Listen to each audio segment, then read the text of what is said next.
Hey students. Okay, today we're going to run through some advice on part 2 of the IELTS speaking exam. I think part 2 is ultimately a test of your storytelling ability. You'll be asked to share an experience or something from your life with the examiner, and it's a long part.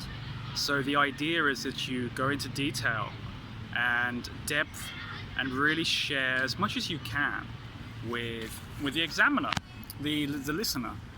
And therefore you need to tell a story, you need to make it exciting, and you need essentially to go into detail and bring this story to life. That's what the examiner's looking for, and that's what will push you up to a higher band.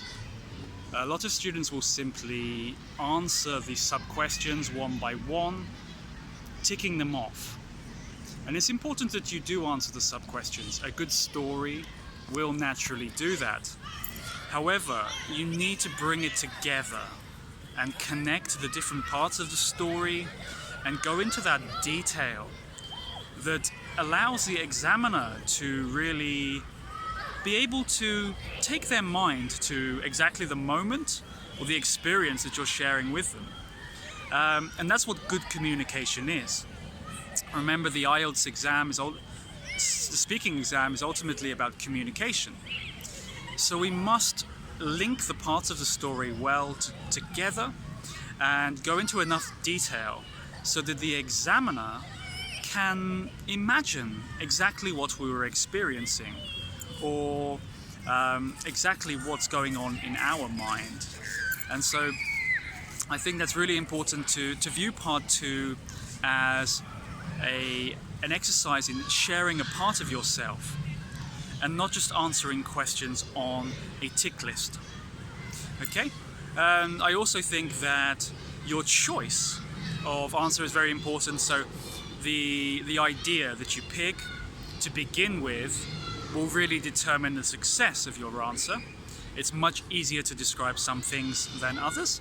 So make sure you have a good idea, and additionally try to bring some energy and bring yourself. You're sharing part of you, so you need to convey some emotion and to bring your answer to life effectively, in a way that part 1 and part 3 you can't do so easily. Part 2 is your experience. Part 2 is your chance to share a story. So do it and entertain. The best answers ultimately will be interesting stories which entertain the examiner, and the examiner enjoys listening to. So there's my advice for part 2, and I hope to hear from you all soon. Thank you.